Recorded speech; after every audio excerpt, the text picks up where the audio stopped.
नमस्कार। मैं हूं प्रेम शंकर सिंह और आप देख रहे हैं मन कही।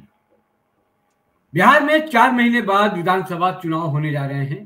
चुनाव को लेकर तमाम जो राजनीतिक दल और अलग अलग गठबंधन जो हैं वो अपनी रणनीति को कसने में जुटे हैं, बनाने में जुटे हैं। लेकिन AIMIM और असदुद्दीन ओवैसी ने एक नया सियासी दांव खेलकर बिहार की सियासत में सबको चौंका दिया है। दरअसल AIMIM जो है वो खुद को महागठबंधन में शामिल किए जाने के लिए आरजेडी को प्रस्ताव दिया है, यानी कि लालू यादव से दोस्ती करना चाह रहा है। जो AIMIM के जो प्रदेश अध्यक्ष और बिहार में पार्टी के इकलौते विधायक हैं अख्तरुल ईमान, इन्होंने आरजेडी सुप्रीमो लालू प्रसाद यादव को पत्र लिखा है, प्रस्ताव दिया है कि उनकी पार्टी महागठबंधन में शामिल हो जाए, यानी कि वो शामिल कर लें। पार्टी की तरफ से लालू के पास भेजा गया ये प्रस्ताव बिहार की सियासत के नए गणित की ओर इशारा कर रहा है। इस बात को समझना बेहद जरूरी है कि आखिर ओवैसी अपनी पार्टी को महागठबंधन का हिस्सा क्यों बनाना चाहते हैं।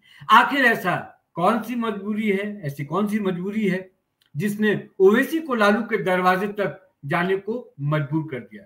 सबसे बड़ा सवाल यह है कि क्या लालू यादव इस परिस्थिति में हैं कि वो AIMIM को महागठबंधन में शामिल कर सके। और इस पर बातचीत करने के लिए मेरे साथ मौजूद हैं रोहित शर्मा, जो कि वरिष्ठ पत्रकार हैं। वो हमें बताएंगे कि आखिर ओवैसी के मन में चल क्या रहा है, क्योंकि ओवैसी को याद रखिएगा बी टीम के नाम से भी उनको बुलाया जाता है कि वो बीजेपी की बी टीम है और जो वोटों में वर्गीकरण होता है वो काम करते हैं वो, यानी कि बीजेपी को फायदा पहुंचाने के लिए वो अपने उम्मीदवारों को खड़ा करते हैं। क्या ऐसा है या नहीं है, इन तमाम चीजों पर बातचीत करेंगे रोहित जी से। रोहित जी बताइए, ये अचानक क्या हो गया है ओवैसी साहब को कि बिहार में हमेशा कहते थे अकेले चुनाव लड़ूंगा और अकेले लड़ने की तैयारी भी हो रही थी, लेकिन अचानक ये लेटर जाना लालू प्रसाद यादव को कि महागठबंधन में हमें शामिल कर लीजिए, ये क्या बताता है? देखिए, ओवैसी को पता है कि अकेला चलना जो है वो कुछ नहीं कर सकता। आप ये कि वो पहले कोशिश कर रहे थे कि मैं अपने आप को एस्टैब्लिश करूं, 5 सीट भी लाए। 5 में से 4 सीट जो है, चार जो उनके थे वो टूट चुके वापस आरजेडी से, वापस इन द सेंस कि वो टूट के आरजेडी से। अच्छा, उनकी पार्टी को अगर बिहार में किसी ने तोड़ा तो वो आरजेडी और किसी ने, बीजेपी ने नहीं। ठीक है, सच बात है। बीजेपी चाहती तो लेकिन बीजेपी ने ऐसा काम नहीं किया। अब जहां तक बात है कि ओवैसी बी टीम है, ओवैसी अपने आदमी खड़े करती हैं उसके लिए, बीजेपी को जिताने के लिए। यही बात अगर आरजेडी के लिए बोला जाए कि दिल्ली के इलेक्शन में आरजेडी क्या कर रही थी, क्या वो बीजेपी को जिताना चाह रही थी? क्या वो बीजेपी को जिता रही थी? क्या वो आरजेडी छोड़िए, जनता दल यूनाइटेड भी थी उसमें दूसरे भी थे, ठीक है, यही सारे थे उसमें। तो क्या वो बीजेपी को जिताने के लिए कर रहे थे? क्या वो बी टीम है? नहीं। अब ये वो बोलेंगे नहीं, हम बोलते हैं कि भाई ये तो क्वेश्चन है, आप इसका जवाब दीजिए। जहां तक बात ये कि ओवैसी महागठबंधन में पहुंचा, ओवैसी जितने भी लोग बीजेपी के खिलाफ हैं उनके पास एक डेरा, जहां जाते थे वो बैठ जाते। ओवैसी के पास और कोई ऑप्शन नहीं था, महागठबंधन के साथ लड़ेंगे तो उनकी जीत और ज्यादा कंफर्म। क्यों? अब पिछली बार तो 4 ले गए। अच्छा, ये आरोप लगता है कि आप अपने कैंडिडेट हर जगह खड़े कर देते हैं, दूसरे को जितवाते हैं। ठीक है, आपको उसमें आ जाइए, कोलिशन में आ जाइए। आप कोलिशन में आकर के आप हमें 5 सीट दोगे, हम 5 पे लड़ लेंगे, खत्म कहानी। आपकी भी जीत पक्की, हमारी भी पक्की, आप हमारा वोट बैंक आप ले लो। क्या इसके लिए इंडिया अलायंस रेडी है? और पिछली बार ये 5 लाए थे सीट, तो ये 10 मांगेंगे कम से कम। क्या इंडिया अलायंस देगा 10? क्योंकि वहां तो इंटेंस वॉर है। तो ये सारी चीजें देखने वाली है कि कैसे चलेगा। लेकिन हाँ, ये जरूर है कि हम देख रहे हैं कि एक बड़ी तगड़ी लड़ाई चल रही है बिहार में। इस समय जो मुद्दा है कि इलेक्शन कमीशन इस समय वो कर रहा है, क्या बोलते हैं, वोटर लिस्ट को रिवाइज कर रहा है, और वोटर लिस्ट को रिवाइज कर रहा है, और वोटर लिस्ट रिवाइज करने का टाइम भी यही होता है। तो सारी पार्टीज उसके खिलाफ हो गई कि बीजेपी करवा रही है, इलेक्शन कमीशन करवा रहा है, इलेक्शन कमीशन करवा रहा है। क्या इलेक्शन कमीशन आप उसको अगर आप बोलते हो कि ये बीजेपी का मंच है तो मैं मान लेता हूँ। सारी पार्टीज ऐसी हैं जिनको कुछ नहीं पता, जो कि सिर्फ बीजेपी को बदनाम करने के चक्कर में है। लेकिन हाँ, मैं बीजेपी को बहुत सपोर्ट नहीं कर रहा हूँ। हाँ, बीजेपी अभी जो हम लोग रिसेंट में ओपिनियन पोल देख रहे हैं, कांटे की टक्कर है दोनों से। ओपिनियन पोल्स गलत भी हो जाते हैं, लेकिन हाँ अभी तक दोनों कांटे की टक्कर है। मेरे एक सीनियर बोलूं मैं या मेरे कोलीग बोलूं, सारा में मेरे साथ हुआ करते थे रंजन कुमार, वो 3 दिन पहले ही बिहार से आए हैं, और उन्होंने मुझे वो सर्वे करके आए हैं। वो बोले तुम्हें चौंकाने वाले आंकड़े देंगे, तो यही सर्वे करता है, उन्होंने मुझे सर्वे नहीं किया। तो आंकड़े चौंकाने वाले हैं, लेकिन राजदीप सरदेसाई का जो मैंने देखा है पोल, उसमें दोनों कांटे के, और दूसरे प्राइवेट पोल्स जो देखे उसमें दोनों कांटे। ठीक है, ये भी है। अच्छा, ये भी कि बहुत सारी चीजें अभी जो इलेक्शन कमीशन पे उंगलियां उठ रही हैं, उसमें बहुत सारे लोग आए हुए हैं। वक्फ बोर्ड पे भी सारी पार्टी, वक्फ बोर्ड पे बीजेपी को घेरा जा रहा है। हिंदू मुस्लिम बन, अगर हिंदू मुस्लिम बनेगा तो सीधे सीधे बीजेपी को देगा, इसमें कोई शक नहीं। देखते हैं अब आगे आने वाले टाइम में। हाँ हाँ, लेकिन इसमें एक मजेदार बात यह है रोहित जी, कि जो मेरी भी चर्चा हुई ये खबर आने के बाद, मैंने फिर सोचा आपसे भी बात करूं, इसलिए अभी हम बैठे हैं, चर्चा कर रहे हैं। लेकिन जो एक अभी तक जो बैकग्राउंड रहा है, और जिस तरीके से बिहार में कम से कम ओवैसी जिस तरह की राजनीति करते हैं, सियासी जो जानकार और भी हैं, मेरे भी मित्र हैं जो पत्रकार हैं, जो बिहार की राजनीति को, इलेक्शन को बड़ा करीब से देख रहे हैं, वो भी इस बात की जो उम्मीद है कि क्या लालू इनके प्रस्ताव को मान लेंगे, वो ना के बराबर ही है।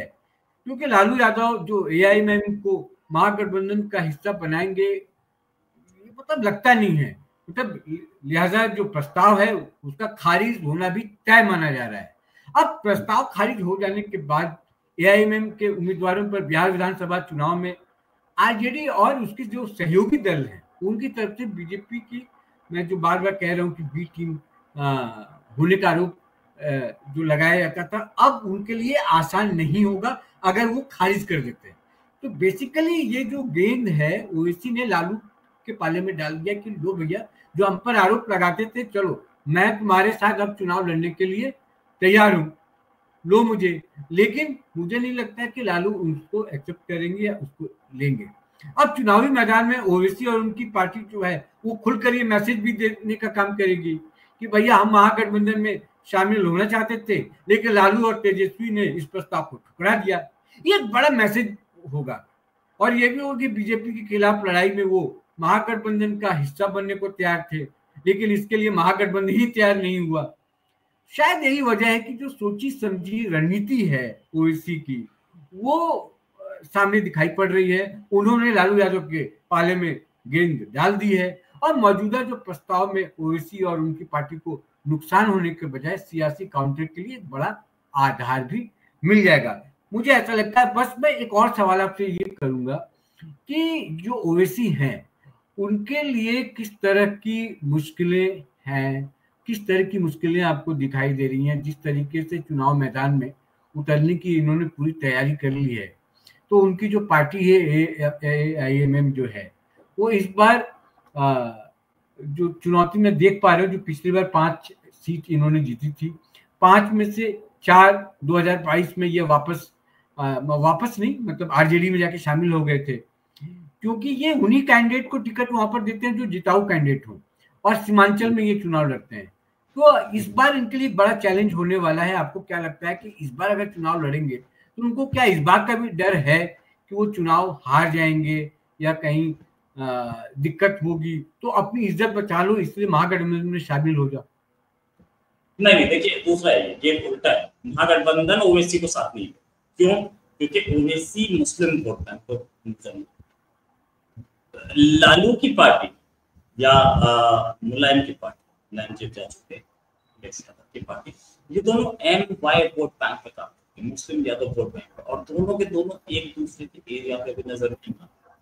तो MY में से अगर M निकला, बहुत ज्यादा चांसेस हैं कि M निकल के ओवैसी के पास चला जाए, मुस्लिम वोट निकल के ओवैसी के पास चला जाए। तो इनकी अगर मुस्लिम वोट निकल के ओवैसी के पास चला गया तो इनकी वो हालत होगी जो हालत एक जमाने में जो मायावती, आज मायावती की, क्योंकि मायावती का दलित वोट बैंक स्लाइड करके बीजेपी ये देखने को।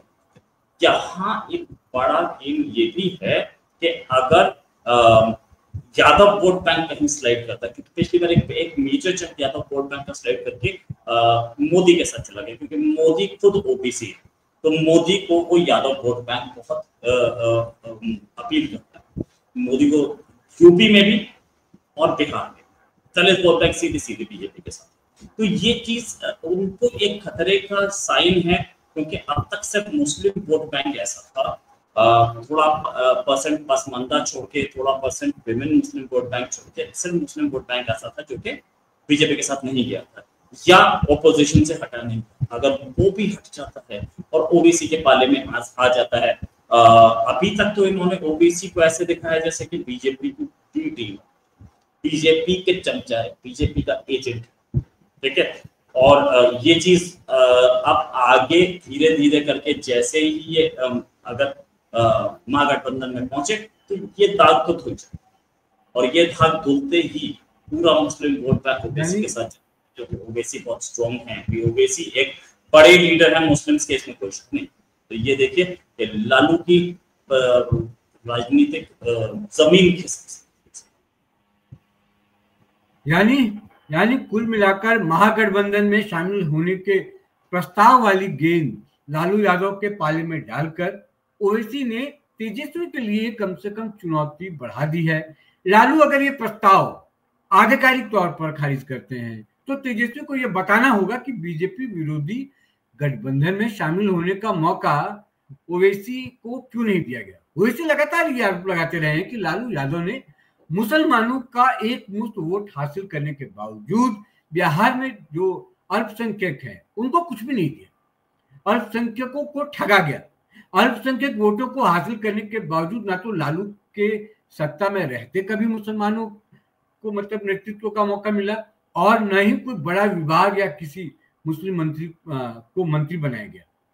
ओवैसी ये आरोप लगाते हुए हमेशा ये मांग करते रहे कि मुसलमानों को उनका वाजिब हक जो है वो मिलना चाहिए, और वो महागठबंधन में भी अगर शामिल होते हैं तो वहां भी मिलना चाहिए। जैसा कि आपने कहा ना कि सीट हो सकता है वो 5 से 10, 5 तो उन्होंने जीता था चुनाव, उन्होंने और सीटों पर भी लड़ा था, लेकिन क्योंकि कांग्रेस और आरजेडी में पहली सीट को लेकर बहुत खींचतान है, वैसे में अगर ये भी जाते हैं, लेफ्ट पार्टियां भी हैं वहां पर महागठबंधन में, वैसे में ओवैसी जाते हैं तो सीट बंटवारे को लेकर भी एक बहुत मसला फंसने वाला है, क्योंकि आरजेडी हमेशा ये दावा करती रही है कि मुस्लिम वोट उसके साथ हमेशा से है।